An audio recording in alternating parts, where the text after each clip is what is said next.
বেনি সুতোর টান দ্বিতীয় পর্ব। পোড়া আর কেটে যাওয়ার যন্ত্রণায় জেমি কাতরাচ্ছে। হাতের তালু দিয়ে গল গল করে রক্ত বের হচ্ছে। পরপর দুটো থাপ্পড় খেয়ে মেঝেতে পড়ে ছটফট করছে ব্যথায়।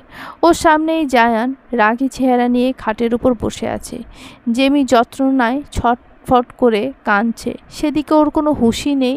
ওর কানে বারবার ওই ছেলেটার কণ্ঠস্বর ভাসছে। জেমি হাউমাউ করে কাঁদছে। জেমি চোখগুলো বারবার বন্ধ হয়ে আসছে। দুর্বল শরীরে এতটা ব্যথা কারোর পক্ষেই সহ্য করা সম্ভব না। যন্ত্রণায় ছটফট করতে করতে জেমি জ্ঞান হারালো। জেমিকে শান্ত হতে দেখে জায়ানের হুঁশ ফিরল। ওর মনে হলো ওর দেহে প্রাণ ফিরে আসছে।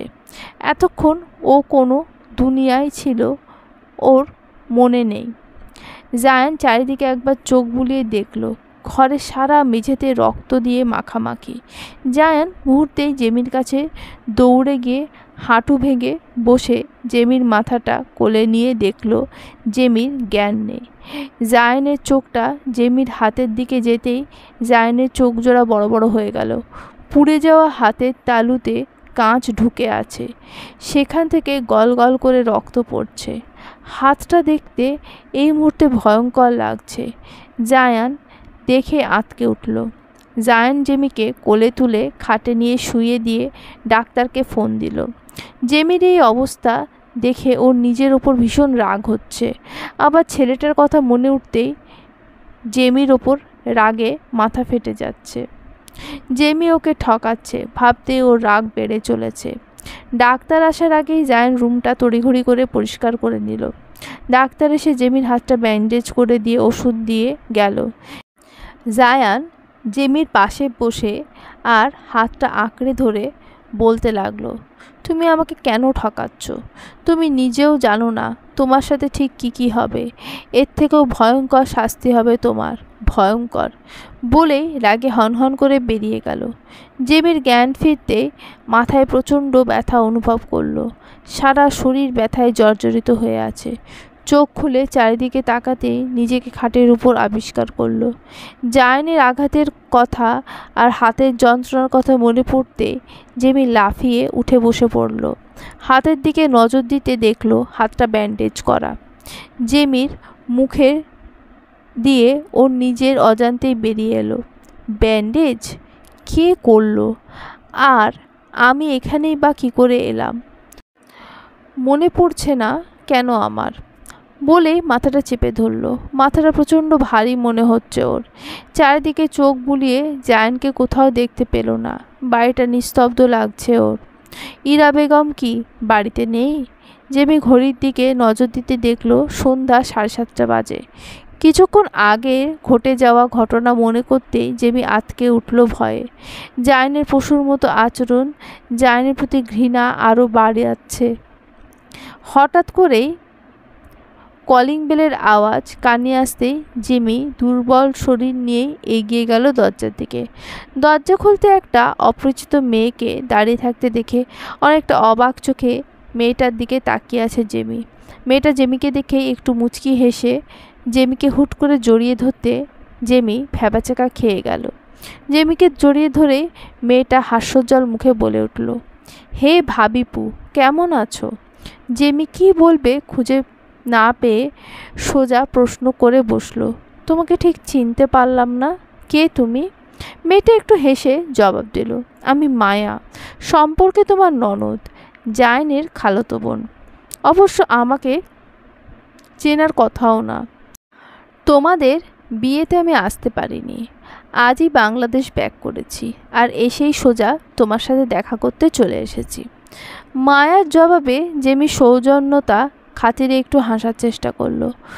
কেন যেন মেয়েটাকে ওর ভালো লাগছে না। দেখে মনে হচ্ছে কিছু একটা রহস্য আছে ওর মধ্যে। হঠাৎ করে ইরা বেগম মেয়েটার পেছন থেকে হাঁপাতে হাঁপাতে বলে উঠল, সরো দেখি তাড়াতাড়ি। এত বড় একটা সুটকেস কি টাইনা আনা যায়? আবার কত কষ্ট করে সিঁড়ি দিয়ে উঠালাম, আমার দম বেরিয়ে যাচ্ছে। সরো, আমারে ভেতরে ঢুকতে দাও। ইরা বেগমের কথা শুনে মায়া নিজে নিজেই ফিসফিসিয়ে বলল, এ তো কিছুই না, তোমার কপালে আরও বড় দুঃখ আছে খালামণি। মায়া বিড়বিড় করে কিছু বলতেই জেমি অবাক চোখে একবার মায়ের দিকে তাকালো। দেখলো মায়া ডোন্ট কেয়ার ভাব নিয়ে দাঁড়িয়ে আছে। জেমি একবার ইরা বেগমের দিকে তাকিয়ে দেখলো সত্যি অনেক বড় একটা লাগেজ হাতে। জেমি বুঝতে না পেরে প্রশ্ন করে উঠল, এত বড় লাগেজ নিয়ে আপনি কি করছেন? জেমির প্রশ্ন শুনে ইরা বেগম তেলে বেগুনে জ্বলে উঠে বলল, সেই কৈফিয়ত কি আমি তোমারে দিব? সরো সামনে থেকে, বলেই জেমিকে সাইড কাটিয়ে ভেতরে চলে গেল। মায়া জেমির হাতটা ধরতেই জেমি আহ করে উঠল। মা একটু ভ্রু কুঁচকে জেমির হাতের দিকে নজর দিতে দেখলো জেমির হাতটা ব্যান্ডেজ করা। মায়া মনে মনে একটা পৈশাচিক হাসি দিয়ে মনে মনে বলতে লাগলো, তোমাকে খুব দ্রুত আমার আর জায়ানের জীবন থেকে আউট করব মাই ডিয়ার ভাবিপু। বলেই একটু হাসলো। মেয়েটাকে আনমনে হাসতে দেখে জেমির কেন যেন সন্দেহ হলো। মায়া কিছু না কিছু বলে ভেতরে ঢুকে গেল। জেমিরও কেন যেন ইচ্ছা হলো না, তাই নিঃশব্দে ভেতরে চলে গেল। কেন যেন ওর মনে হচ্ছে আবার কোনো নতুন ঝড় আসবে। সেই ঝড়ের নাম কি হবে? ঘড়ির কাঁটা 11টা ছুঁই ছুঁই। জেমি আনমনে ব্যালকনিতে দাঁড়িয়ে ওর জীবনটা কিভাবে এলোমেলো হয়ে গেল সেটা ভাবছে। আজকে সন্ধ্যা থেকে কয়েকবার মায়া ওর রুমে এসে নিজে নিজেই বকবক করে চলে গেছে। জেমির কেন যেন এই মেয়েটাকে সন্দেহ হচ্ছে, আবার সাথে অবাকও হচ্ছে। একটা বয়স্ক মহিলাকে দিয়ে অত বড় একটা লাগেজ এতটা রাস্তা আনালো। জায়ান এখনও বাসায় ফেরেনি।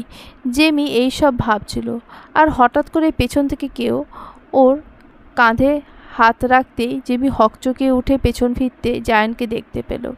জায়ানকে দেখে জেমি পেছনে পিছিয়ে গিয়ে রাগী কণ্ঠে বলে উঠল, খবরদার, কালকের মতো আজ আমার কাছে আসার চেষ্টা করো না, তাহলে আমার থেকে খারাপ কেউ হবে না। জায়ান জেমির কথা শুনে শান্ত কণ্ঠে জেমির দিকে এগিয়ে যেতে যেতে বলল, আমি তোমাকে টাচ করলে তোমার ঘৃণা লাগে তাই না? অন্য একজন টাচ করলে বুঝি খুব ভালো লাগে? জায়ানের কথা শুনে জেমির শরীরের সমস্ত অঙ্গ প্রত্যঙ্গ জ্বলে উঠল রাগে। জায়ান জেমির সামনে গিয়ে জেমির গালে হাত দেওয়ার আগেই জেমি জায়ানকে ধাক্কা মেরে দূরে ফেলে দেয়। জায়ানকে ধাক্কা দিয়েই রুমে এসে পড়ল। একটা বালিশ নিয়ে রুমের বাইরে যাওয়ার জন্য পা বাড়াতে জায়ান পেছন থেকে এসে জেমির চুলের মুঠি খাবলে ধরল। জেমি ব্যথায় আহ করে উঠল। জায়ান জেমিকে নিজের দিকে ফিরিয়ে রাগী কণ্ঠে বলল, তোমার শরীরের ওপর আমার অধিকার, প্রতি রাতে তোমাকে ভোগ করার অধিকার আমার আছে।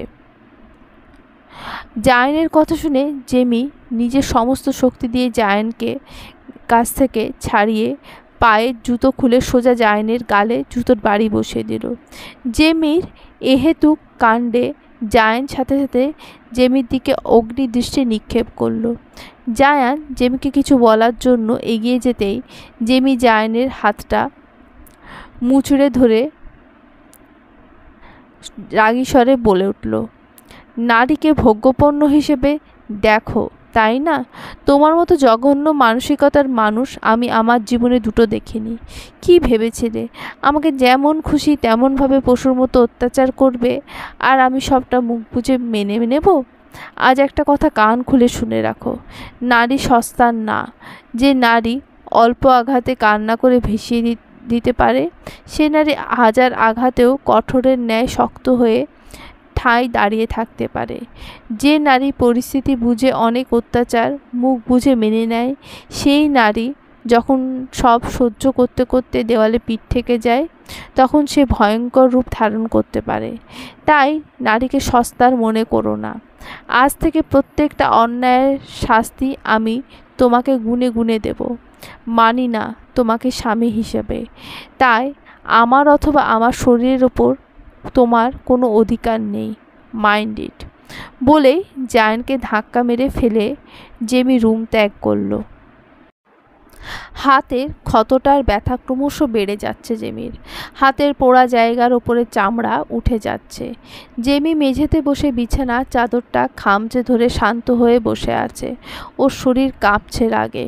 চোখ থেকে নোনা জল গাল বেয়ে গড়িয়ে পড়ছে। কিন্তু এই জল কষ্টের না, এ জল রাগ ক্ষোভ মিশ্রণের। জেমি শান্ত হয়ে ভাবছে। জায়ান যখন হাত মুচড়ে ধরল তখন জায়ান চাইলে জেমিকে ছিটকে ফেলে দিতে পারত, কিন্তু দিল না। কেন? জেমি হুট করে দাঁড়িয়ে গিয়ে চোখের পানিগুলো দু হাতে মুছে নিয়ে নিজেকে বলে উঠল, কেন কাঁদছি আমি? কেন চোখ থেকে পানি পড়ছে? আজ থেকে আমি কাঁদব না। আমার প্রতি করা প্রত্যেকটা অন্যায় শাস্তি পাবে ইরা বেগম আর জায়ান। শুধুমাত্র নিজেকে দুর্বল ভেবে অনেক অন্যায় সহ্য করেছি আমি, ভুল করেছি, আর একটাও ভুল করব না। অন্যায় যে করে আর অন্যায় যে সহে দুজনেই সমান অপরাধী। আমি তো কোনো দোষ করিনি, তাহলে শাস্তি কেন পাবো? শাস্তি পাবে তো তারা যারা আমার সাথে প্রতিনিয়ত অন্যায় করে চলেছে। আজ থেকে অন্যরকম জেমিকে দেখবে সবাই, যে থাকবে মানসিকভাবে স্ট্রং, প্রতিবাদী, যার থাকবে না মায়া অনুভূতি, যার মনে থাকবে না ভালোবাসা। নিজের কাছে নিজেই প্রতিজ্ঞা করলাম বলেই ছাদের দিকে পা বাড়ালো। এই মুহূর্তে এই বাড়িটা ওর কাছে নরকের সমান মনে হচ্ছে। মাইন্ড ফ্রেশ করতে ছাদের দিকে হাঁটা শুরু করলো। জায়ান খাটের উপর মাথা চুল খাবলে বসে শান্ত হয়ে বসে আছে। মাথার যন্ত্রণা হঠাৎ করে বেড়ে যাচ্ছে। মাথায় এত যন্ত্রণা হচ্ছে কেন? বিগত কয়েকদিন ধরেই মাথার যন্ত্রণা বাড়ছে ওর। জায়ান এর অহেতুক মাথা ব্যথার কারণ খুঁজে পাচ্ছে না। জায়ানের যখন মাথা ব্যথা ওঠে তখন ওর কাছে সব কিছু বিষাক্ত লাগে। জায়ান মাথাটা চেপে ধরে বিছানায় শুয়ে পড়ল। মাথার যন্ত্রণায় ছটফট করতে লাগলো। জায়ান নিজেও বুঝতে পারছে না ওর এত কষ্ট হচ্ছে কেন। জায়ান মাথা চেপে বালিশে মাথা রাখতে রাখতে নিজে নিজেই বলে উঠল, এতটা ব্যথা হচ্ছে কেন হঠাৎ? হয়তো বেশি চিৎকার চেঁচামেচি করায় একটু ঘুমানো প্রয়োজন বলে আস্তে আস্তে চোখ বন্ধ করে নিল। মায়া ইরা বেগমের রুমে পায়চারি করছে। ওর মুখ দেখে বোঝা যাচ্ছে ও কিছু নিয়ে চিন্তিত। মায়ার সামনে ইরা বেগম খাটের ওপর বসে বসে পান চিবোচ্ছে। মায়াকে এমন করে পায়চারি করতে দেখে ইরা বেগম মুখ ভর্তি পান চিপোতে চিপোতে বলে উঠল, আহা মায়া মামনি, এত রাতে এমন করে পায়চারি করছো কেন? নিজের রুমে গিয়ে ঘুমাও, সকাল হলে কিছু একটা ভেবে নিও। অনেক রাত হয়েছে, আমি বরং ঘুমাই, তুমি নিজের রুমে যাও। তোমাকে এই রুমে এই সময় জায়ান বা ওই মেয়েটা দেখে নিলে সন্দেহ করবে। ইরা বেগমের কথা শুনে মায়া পায়চারি বন্ধ করে দিয়ে বিরক্ত ভাব ভরা কণ্ঠে বলল, তোমার মোটা মাথায় এইসব ঢুকবে না মামনি। তুমি তো সারাদিন মুখ ভর্তি পান চিবাতে ব্যস্ত থাকো, তুমি কি করে আমার মনের অবস্থা বুঝবে? মায়ের এমন কথা শুনে ইরা বেগমের চোখ বড় বড় করে মায়ের দিকে তাকিয়ে রইল। যে মেয়েটার জন্য সে এত কিছু করছে আর সেই মেয়েটাই তাকে এইভাবে কথা শোনাচ্ছে, এটা ইরা বেগম মানতে পারছেন না। ইরা বেগমকে গোল গোল চোখে তাকিয়ে থাকতে দেখে মায়া ইরা বেগমের সামনে সোফায় বসে পায়ের উপর পা তুলে আদেশের স্বরে বলে উঠল, আমার জন্য এক কাপ কফি করে নিয়ে আসো তো মামনি। মায়ার কথা শুনে ইরা বেগম মনে হয় আকাশ থেকে পড়ল। এত রাতে মায়া ইরা বেগমকে কফি বানানোর উদ্দেশ্যে আদেশ করছে ভাবতেই ইরা বেগম জোরালো কণ্ঠে বলে উঠল, আমি আমি এত রাতে তোমার জন্য কফি করে আনবো? কি বলছো তুমি মায়া মামনি? ইরা বেগমের কথা শুনে মায়ার মুখের মধ্যে বিরক্তির চিহ্ন স্পষ্ট ফুটে উঠল। মায়া ঝাঁঝালো কণ্ঠে পাল্টা উত্তর দিল, এই রুমে যেহেতু তুমি আছো সেহেতু তোমাকেই বলছি, তাই না? সো ননসেন্স কোয়েশ্চেন করে আমার মাথা গরম করো না। যাও এক্ষুনি আমার জন্য কফি নিয়ে এসো। আমার আদেশ মানতে তুমি বাধ্য, ভুলে যেও না এই বাড়িটা আমার। বলেই মায়া মোবাইলের মধ্যে মনোযোগ দিল। ইরা বেগম আহত চোখে তাকিয়ে আছে মায়ার দিকে। বাধ্য হয়ে উঠতে হলো ইরা বেগমকে। মায়ের মুখের ওপর আর কথা বলার সাহস হলো না। ইরা বেগমকে বেরিয়ে যেতে দেখেই মায়া বাঁকা হেসে বলল, তুমি এতটা বোকা কেন মামনি? কি ভেবেছ জেমির উপর যেমন করে ছুরি ঘোরাচ্ছ আমার উপরও তেমন করবে? বলে শব্দ করে হাসল মায়া। তারপর হাসতে হাসতে বলে উঠল, মায়া এত কাঁচা খেলোয়াড় না মাই ডিয়ার মামুনি। জায়নের জীবন থেকে জেমিকে সরানোর পর তোমাকেও আমাদের জীবন থেকে আউট করে দেব, ছুঁড়ে ফেলে দেব রাস্তায়। আর জেমি, কাল সকালে তোমার জন্য একটা সারপ্রাইজ আছে, এমন সারপ্রাইজ যে তুমি ভেঙে যেতে বাধ্য হবে, চমকে উঠবে অজান্তে। সবশেষে তোমার জন্য কি ওয়েট করছে তুমি নিজেও জানো না। বলেই মায়া একা একা হাসতে লাগলো।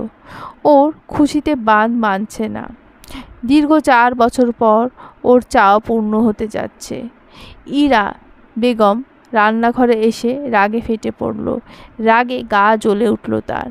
রাগে ফোঁস করতে করতে বলতে লাগলো, আমাকে হুকুম দেওয়ার, এই ইরাকে হুকুম দেওয়া? তোকে তো মেয়ে আমি 2 দিনে পিষিয়ে দেব। একবার শুধু জায়নের সাথে বিয়ে হোক।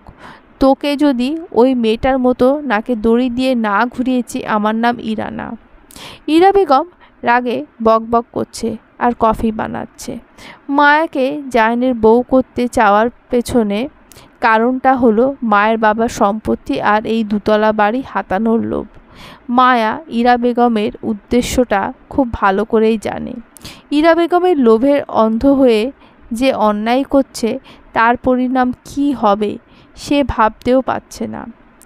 লোভে বশীভূত হয়ে আজ সে জেমির ওপর অত্যাচার করছে। কতটা ভুল করছে এখন সে বুঝতে পারছে না। আজানের শব্দ কানে যেতেই জেমি উঠে নামাজ আদায় করে নিল। তারপর কিছুক্ষণ ব্যালকনিতে দাঁড়িয়ে থেকে ফ্রেশ হয়ে রান্নাঘরে ঢুকে গেল। যাই হোক, মেয়েটা তো নতুন এসেছে, ওকে না খাইয়ে রাখা তো ঠিক হবে না।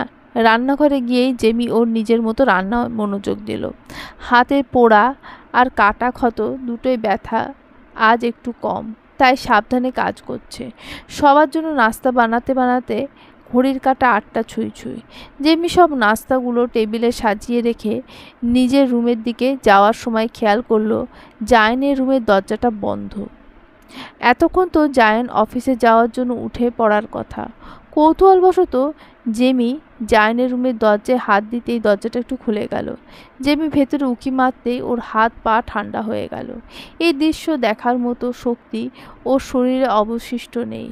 জেমি চোখ বন্ধ করে জোরে দরজাটা লাগিয়ে দিয়ে নিঃশব্দে ধীর পায়ে পুতুলের মতো এগিয়ে যাচ্ছে নিজের রুমে। ওর চোখ থেকে পানি গড়িয়ে পড়ছে না, টলমল করছে। জেমি নিজের রুমে এসে দরজা লাগিয়ে দরজা ঘেঁষে মেঝেতে বসে পড়ল। না, জেমি কাঁদছে না। ওর চোখ স্থির হয়ে আছে, নড়ছে না, চোখের পলকও পড়ছে না। আস্তে আস্তে নিজেকে গুটিয়ে নিল হাঁটুর ভাঁজে। সকাল সকাল এই দৃশ্য দেখার জন্য প্রস্তুত ছিল না ও। কী করবে এখনও? এই মুহূর্তে ওর কী করা উচিত? কতক্ষণ ঠিক এইভাবে বসেছিল জেমি নিজেও জানে না। হাঁটু ভাঁজে মুখ লুকিয়ে গুটিসুটি মেরে বসে আছে জেমি। হঠাৎ করে দরজায় কেউ টোকা মারতে জেমি ধ্যান ফিরে এলো। জেমি তাড়াহুড়ো করে নিজেকে সামলে নিল।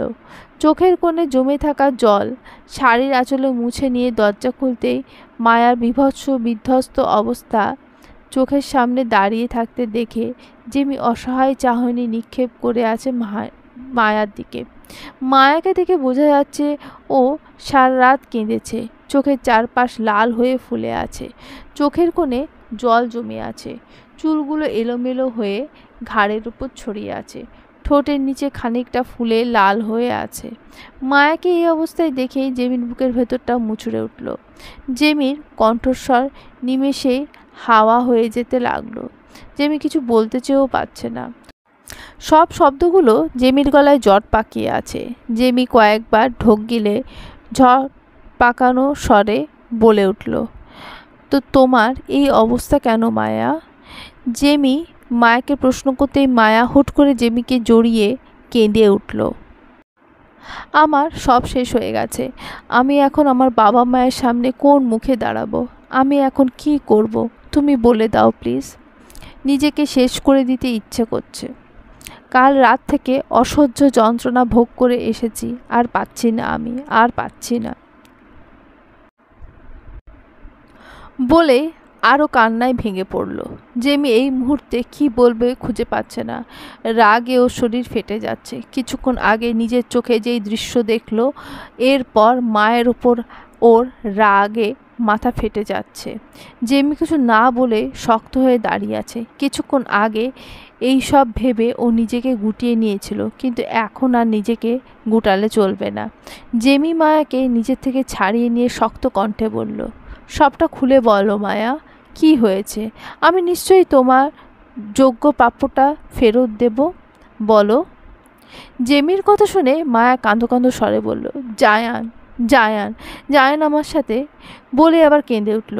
জেমি শক্ত চেহারা করে দাঁতে দাঁত চেপে জোরে বলে উঠল, কান্না বন্ধ করো।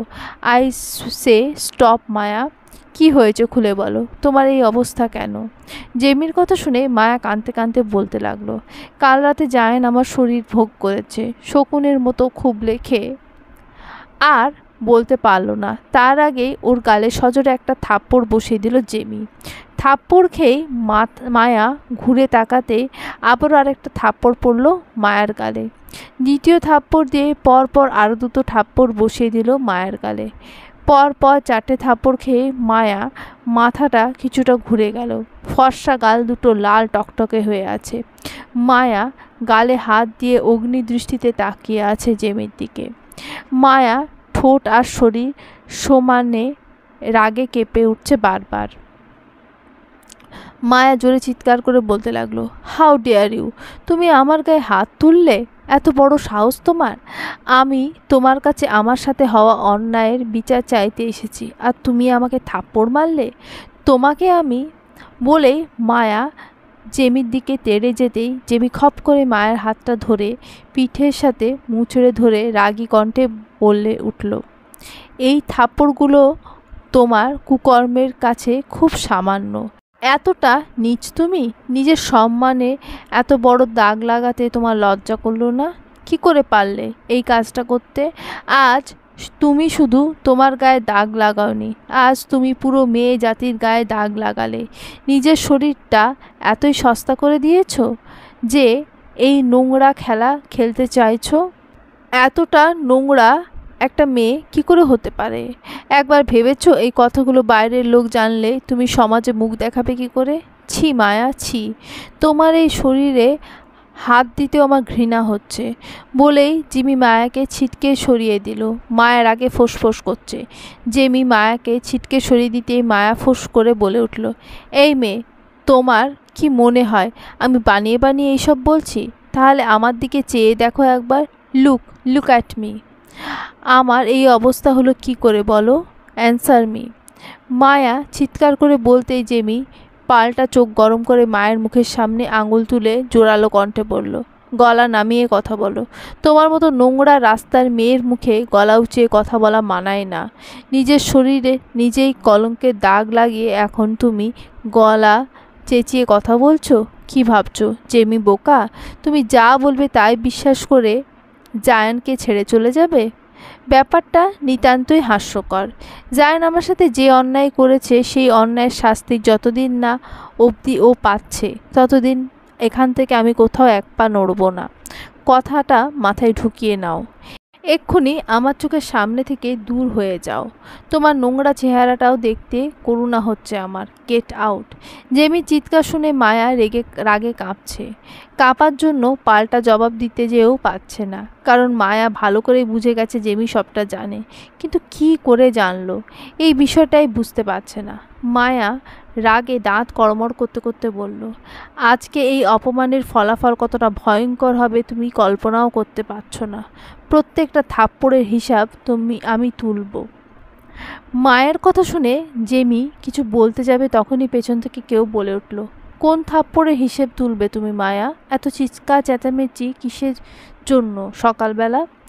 মায়া জেমি দুজনেই পাশ ফিরে দেখে জায়ান দাঁড়িয়ে আছে। জায়ানের শার্টের প্রত্যেকটা বোতাম খোলা। জায়ানের ঠোঁটের কোণে লিপস্টিক লেপ্টে আছে। শার্টের এক পাশেও লিপস্টিকের দাগ। জায়ানের গালে নখের দাগ বসে আছে। জায়ান হয়তো ঘুম থেকে নিজের দিকে একবারও তাকায়নি। এই অবস্থা এখানে চলে এসেছে। জায়ানের এই অবস্থা দেখে জেমি বুকের ভেতরটা মুচড়ে উঠল। যতই হোক, জায়ানকে তো ও ভালোবাসে। জায়ান ওর স্বামী। কোনো স্ত্রী কখনো স্বামীর সাথে অন্য একজন নারীকে সহ্য করতে পারবে না। জায়ানকে দেখেই মায়া একটু ঘাবড়ে গেল। জেমি এক নজরে জায়ানের দিকে তাকিয়ে আছে। এখন যদি এই মেয়েটা সব বলে দেয় জায়ানকে, তাহলে তো জায়ান আমাকে কোনো দিনও কাছে টেনে নেবে না। আমার এতদিনের সাজানো সব কিছু এলোমেলো হয়ে যাবে। না, জায়ানকে সত্যটা জানাতে দেওয়া যাবে না, কিছুতেই না। তাছাড়া আমার এই অবস্থা দেখে যে কেউ আমার কথায় নিমেষেই বিশ্বাস করবে। আর এই মেয়েটার কাছে তো কোনো প্রমাণ নেই, ওর মুখের কথা কেউ বিশ্বাস করবে না। যে করেই হোক জায়ানকে আমার কথা বিশ্বাস করাতেই হবে। মায়া কথাগুলো মনে মনে ভেবে জায়ানের দিকে ছলছল নয়নে ঘুরে দাঁড়ালো। জায়ান মায়াকে এই অবস্থায় দেখে আকাশ থেকে পড়ল। জায়ান তৎক্ষণাৎ মায়ের কাছে এসে মায়ের দু কাঁধে হাত রেখে বলতে লাগলো, মায়া, তোমার এই অবস্থা হলো কি করে? কি হয়েছে? তোমাকে এমন বিধ্বস্ত লাগছে কেন? জেমি এক নজরে চুপ করে ওদের দিকে তাকিয়ে আছে। মায়ার নোংরামি কাণ্ডগুলো নিজের চোখে দেখে শক্ত হয়ে দাঁড়িয়ে আছে। সকালবেলা জায়ানের রুমের দরজা খুলতেই মায়ার নোংরামি চোখে পড়েছে জেমির। ঘুমন্ত জায়ানের ঠোঁটে ইচ্ছাকৃতভাবে নিজের ঠোঁট লেগে থাকা লিপস্টিকের দাগ বসিয়ে দিচ্ছে মায়া। জায়ানের সাথে ঘনিষ্ঠ হয়ে নিজের ফোনের ক্যামেরাটা চালু করে টেবিলে রাখলো। জায়ানকে দেখেই বোঝা যাচ্ছে জায়ান গভীর ঘুমে আচ্ছন্ন। এইটুকু দৃশ্য দেখতে জেমির বুঝতে বাকি রইল না মায়া কি নোংরা খেলায় মেতে উঠেছে। একটা মেয়ে এতটা নোংরা কি করে হতে পারে ভাবতেই জেমি নিজেকে বারবার গুটিয়ে নিচ্ছিল। ওই মুহূর্তে ওর কি করা উচিত ও বুঝতে পারছিল না। রাগে ভেতরটা শক্ত পাথর হয়ে গেছিল। এই মুহূর্তে জায়ানের সামনে দাঁড়িয়ে ন্যাকা কান্না করছে মায়া।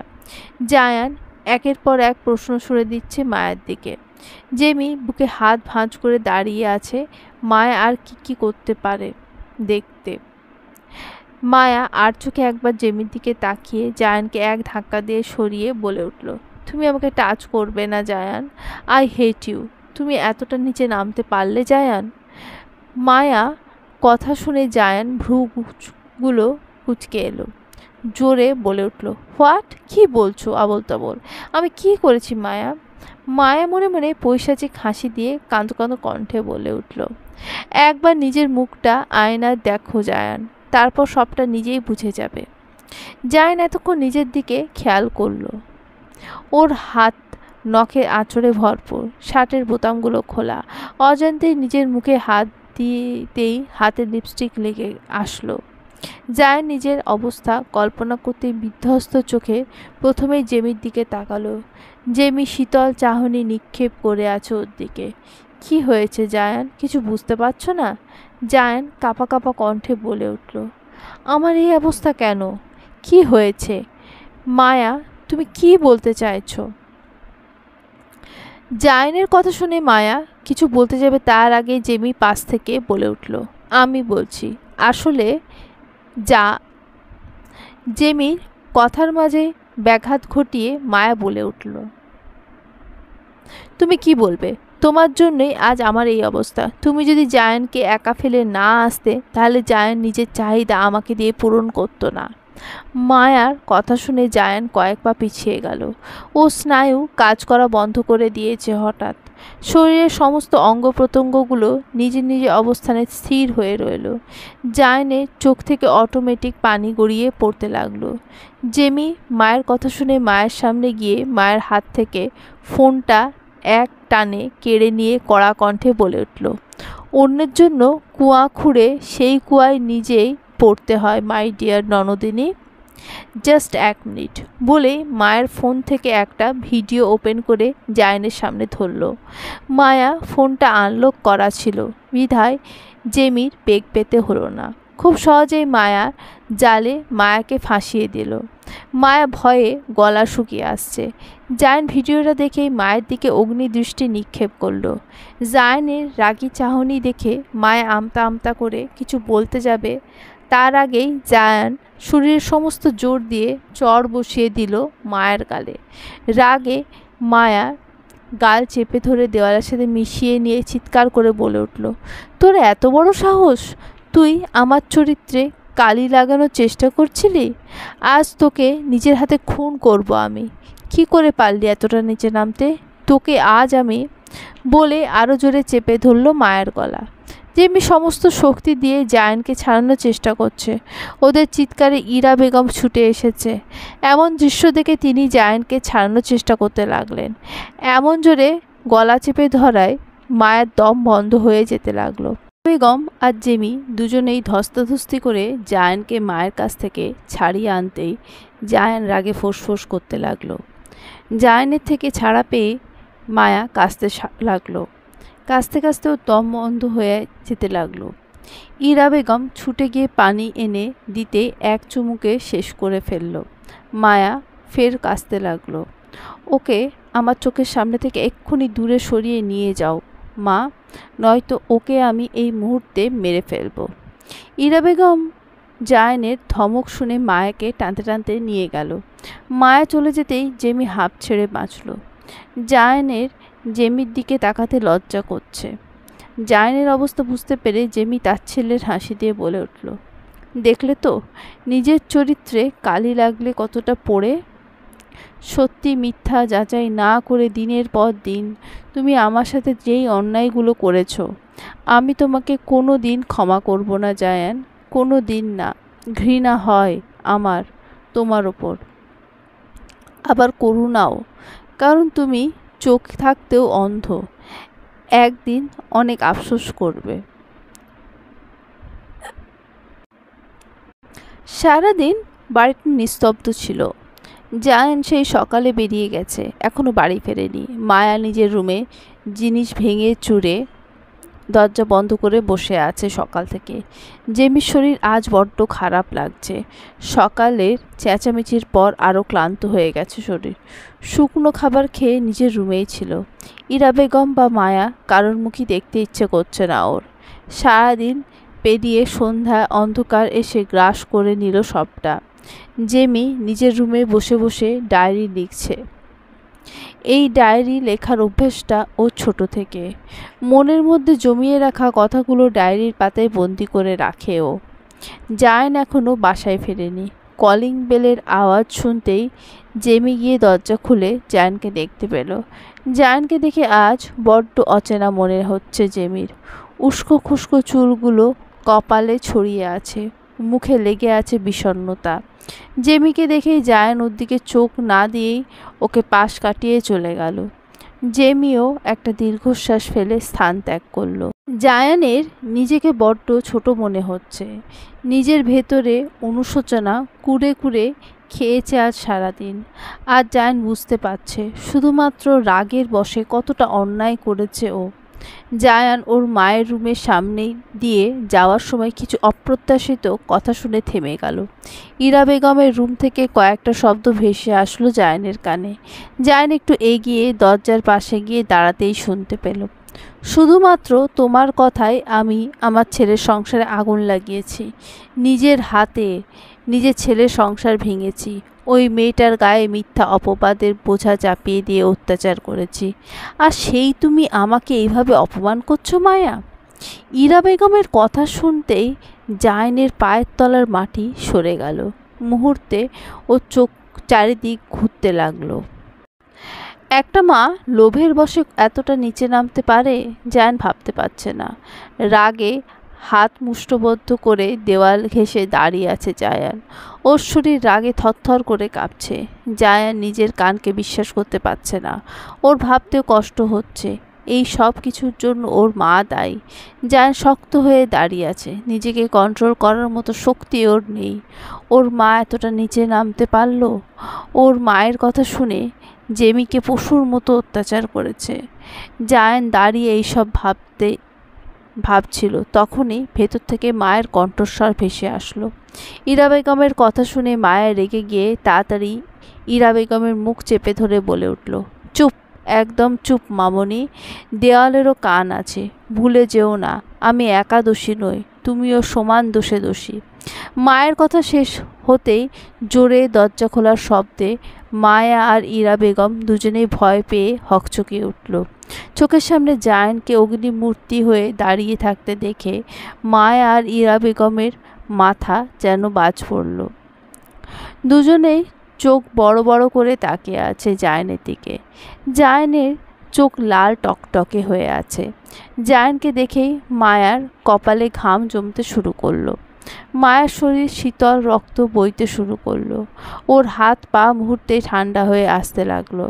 জায়ান কিছু শুনে ফেলেনি তো ভাবতেই মায়ের গলা শুকিয়ে আসতে লাগলো। জায়ান 1 মিনিটও দেরি না করে ইরা বেগমের সামনে গিয়ে খপ করে ইরা বেগমের হাত চেপে ধরে খাটের থেকে নিচে নামিয়ে ওর সামনে দাঁড় করিয়ে জোরে চেঁচিয়ে বলে উঠল, এসব তুমি করেছো মা? আজ অন্তত চুপ করে থাকবে না মা, উত্তর দাও। ইরা বেগম ভয়ের চোটে বারবার ঢোক গিলছে। ওনার শরীর কাঁপছে থরথর করে। ইরা বেগমকে চুপ থাকতে দেখে জায়ান জোরে ধমক দিয়ে বলল, কি হলো? চুপ করে আছো কেন মা? বলো, অ্যান্সার মি মা, অ্যান্সার মি। জায়ানের চিৎকারে ইরা বেগমের শরীরে কাঁপুনি দিয়ে উঠল। উনি কাঁপা কাঁপা কণ্ঠে শক্তি সঞ্চয় করে আমতা আমতা করে বলে উঠল, তুই কিসের উত্তর চাস বাবা? আমি কিছুই বুঝতে পারছি না তো। ইরা বেগমের কথা শুনে জায়ান আবারও চিৎকার করে বলে উঠল, এতদিন জেমির নামে এই সব কিছু তুমি বানিয়ে বানিয়ে বলেছ কেন মা, কেন? উত্তর দাও প্লিজ। জায়ান ওর মায়ের নীচ মানসিকতা দেখে কি বলবে খুঁজে পাচ্ছে না। জায়ান ছলছল চোখে, প্রশ্নসূচক চোখে ওর মায়ের দিকে তাকিয়ে চেয়ে আছে। জায়ানের রাগের মাত্রা বুঝতে পেরে মায়া সাইড কাটিয়ে নিঃশব্দে দরজা থেকে পা বাড়াতেই পেছন থেকে জায়ান ওর হাতটা খপ করে ধরে ফেলল। মায়ের হাতটা জোরে চেপে ধরে বলে উঠল, তুই এই সব কিছুর জন্য তুইই দায়ী। তোর কথাই মা এসব করেছে আর তুই এখন পালাচ্ছিস? জায়ানের কথা শুনে মায়া আচমকা কেঁদে দিল। মায়াকে কাঁদতে দেখে জায়ানের শরীর রাগে রিরি করতে লাগলো। ইরা বেগম হাঁ করে তাকিয়ে আছে মায়ের দিকে। হঠাৎ মায়ের এমন ন্যাকা কান্নার মানে উনি বুঝে পাচ্ছেন না। আমার সামনে এইসব ন্যাকামি দেখাতে আসবি না, তোর ন্যাকা কান্না আমি সব ভুলে যাব না। আমার সব প্রশ্নের উত্তর চাই, অ্যান্সার মি ড্যামেট। বলেই মায়ের গালে একটা থাপ্পড় মেরে বসলো জায়ান। জায়ান নিজেকে কন্ট্রোল করতে পারছে না। এই মুহূর্তে ওর মাকে আর মায়াকে নিজের হাতে খুন করতে ইচ্ছে করছে ওর। মায়া থাপ্পড় খেয়ে গালে হাত দিয়ে আরও জোরে কেঁদে উঠল। হুট করে কাঁদতে কাঁদতে জায়ানের পায়ের সামনে বসে পড়ল। তারপর কান্নারত অবস্থায় বলতে লাগলো, আমাকে ক্ষমা করে দাও জায়ান, আমি এইসব বাধ্য হয়েই করেছি, প্লিজ আমাকে ক্ষমা করে দাও। আমি তোমাকে ভালোবাসি জায়ান, আমি সব মামনির কথাই করেছি। মামনি প্রথমে জেমিকে পছন্দ করত শুধুমাত্র ওদের টাকা পয়সার জন্য, কিন্তু জেমি যখন তোমার সাথে পালিয়ে আসলো আর ওর পরিবার ওকে মেনে নিতে অস্বীকার করলো, সেদিন থেকে জেমি মামনির চোখে বিষ হয়ে গেল। এই বাড়িটা যে আমার সেটাও মামনি জেনে গিয়েছিল। তাই লোভে পড়ে আমার বাবার সম্পত্তি দেখে আমার সাথে তোমাকে বিয়ে দেওয়ার জন্য উঠে পড়ে লাগলো আর একের পর এক মিথ্যা কথা শুনিয়ে যেতে লাগলো জেমির নামে। কাল রাতে তোমাকে দুধের সাথে কড়া ডোজের ঘুমের ওষুধ মিশিয়ে দিয়েছিল মামনি, তাই রাতে মাথা ব্যথায় ছটফট করতে করতে তুমি ঘুমিয়ে পড়েছিলে আর সুযোগ বুঝে ভোরের দিকে তোমার রুমে আমাকে ঢুকিয়ে দিয়েছিল মামনি। বিশ্বাস করো, শুধুমাত্র তোমাকে পাওয়ার লোভে মামনির কথায় আমি সব কিছু করেছি। এখন বুঝতে পারছি চাইলে সব আপন করে পাওয়া সম্ভব নয়। আমাকে ক্ষমা করে দাও জায়ান, প্লিজ। বলেই মায়া কাঁদতে লাগলো। মায়ের কথা শুনে ইরা বেগম আর জায়ান দুজনের মাথায় আকাশ ভেঙে পড়ল। ওরা দুজনেই পাথর হয়ে গেল মুহূর্তে। জায়ানের মনে হচ্ছে ওর পায়ের তলার মাটি নেই, ও শূন্যে ভাসছে। ইরা বেগম ধপ করে খাটের উপর বসে পড়ল। জায়ানের চোখ থেকেও পানি গড়িয়ে পড়ছে। রাগ, ক্ষোভ আর মায়ের কুকর্ম দেখে জায়ান নিজেকে সামলাতে না পেরে ঘুরে সামনে থাকা টি টেবিলটায় লাথি মারতেই টেবিলটা উল্টে পড়ে গেল। জায়ান রাগে কী করবে ভেবে পাচ্ছে না। ওর সব কিছু ধ্বংস করে দিতে ইচ্ছে করছে। ইরা বেগম পাথরের মূর্তির মতো হয়ে আছে। জায়ান টি টেবিলের ওপর 2 হাত ভর করে ঝুঁকে আছে, ওর চোখের থেকে পানি পড়ছে। জায়ান নিজেকে সামলে ওর মায়ের সামনে দাঁড়িয়ে শান্ত কণ্ঠে বলে উঠল, আজ তোমাকে নিজের মা বলতেও আমার ঘৃণা করছে। ছি, এতটা নিচে নেমে গেলে তুমি লোভের বশে। আর আমিও কত বোকা। জেমি ঠিক বলে, আমি পুরুষের নামে কলঙ্ক। সত্যি মিথ্যা যাতাই না করে কত অত্যাচার করেছি ওই নির্দোষ মেয়েটাকে। ভাবতেই নিজের এই হাত, এই শরীরটাকে ক্ষতবিক্ষত করে দিতে ইচ্ছে করছে। আজ থেকে তুমি আমার কাছে মৃত, ঘৃণা করি তোমাকে, বলে হনহন করে বেরিয়ে গেল রুম থেকে। জায়ান যেতেই মায়া ঠোঁটের কোণে হাসি ফুটে উঠল। ইরা বেগম নিস্তব্ধ হয়ে বসে আছে। আজ তিনি ভাষাহীন, এক জীব মাত্র। জায়ান চলে যেতেই মায়া দরজা আটকে দিয়ে হাসিতে ফেটে পড়ল। ইরা বেগম অশ্রুসিক্ত চোখে মায়ের হাসি দেখছে। মায়া এসে ইরা বেগমের সামনে হাঁটু মুড়ে বসে ইরা বেগমের হাতে হাত রেখে বলে উঠল, সরি মামুনি, please forgive me. Believe me মামনি, আমি যা করেছি শুধুমাত্র পরিস্থিতি সামলানোর জন্য। জায়ানকে যদি আমি আমার সত্যটা বলে দিতাম, তাহলে জায়ান এই মুহূর্তে এই বাড়ি ছেড়ে চলে যেত, আর তোমার আর আমার ভয়ঙ্কর শাস্তি হতো। কিন্তু এখন দেখো, জায়ান শান্ত হয়ে গেছে, কারণ তুমি ওর মা। তোমাকে ও চাইলেও কোনো শাস্তি দিতে পারবে না। আর জায়ান যদি এই বাড়ি ছেড়ে চলে যেত, তাহলে তোমার জায়গাও রাস্তায় হতো। এবার তুমিই ভাবো আমি যা করেছি ঠিক নাকি ভুল। বলেই মায়া একটা পৈশাচিক হাসি দিয়ে বেরিয়ে গেল রুম থেকে। ইরা বেগম নিঃশব্দে চোখের পানি ফেলছে। জায়ান নিজের রুমে এসেই দরজা বন্ধ করে পাগলের মতো চিৎকার করে কাঁদতে লাগলো। কতটা অসহায় হলে একটা ছেলে এমন করে কাঁদতে পারে সেটা জায়ানকে দেখেই বোঝা যাচ্ছে। জায়ান কাঁদতে কাঁদতে নিজের হাতটা মুষ্টিবদ্ধ করে একধারে দেয়ালে ঘুষি মারতে লাগলো। কয়েকবার ঘুষি মারতে হাত ফেটে রক্ত পড়তে লাগলো। হাতের চামড়া উঠে গেছে অল্প কিছুটা। জায়ান রাগে ড্রেসিং টেবিলের আয়নায় ঘুষি মারল।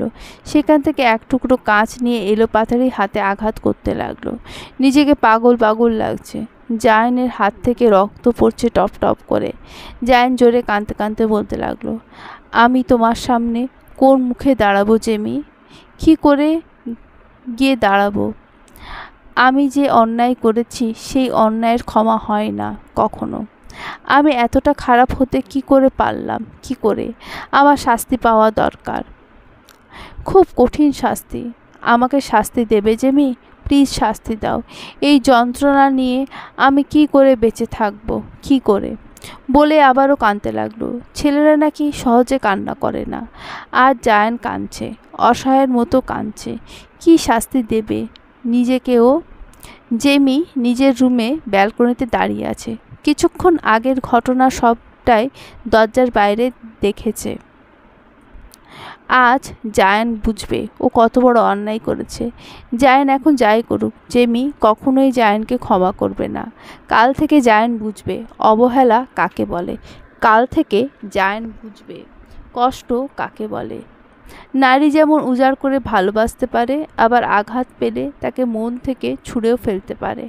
আজ থেকে তুমি আমার ঘৃণার প্রাপ্ত হয়ে বেঁচে থাকবে জায়ান। তোমাকে যতটা ভালোবেসেছি আজ থেকে ততটাই ঘৃণা আর অবহেলা করব। আর এটাই হবে তোমার শাস্তি। এই ঘৃণা আর অবহেলার কষ্টটা তোমাকে সারা জীবন বইতে হবে। বলেই জেমি একটা দীর্ঘশ্বাস ছাড়ল। আজ ওর জায়ানের জন্য কষ্ট হচ্ছে না, করুণা হচ্ছে। মাকে অন্ধবিশ্বাস করার ফল ভোগ করছে ও। অন্ধবিশ্বাস আর রাগের জন্য সব হারাতে চলেছে। জেমি সকাল থেকেই গা গুলাচ্ছিল বারবার। মাথাটাও ঝিম ধরে আছে। শরীরটা ক্রমশ নিস্তেজ হয়ে আসছে। হঠাৎ এমন হওয়ার কারণ বুঝতে পারছে না ও।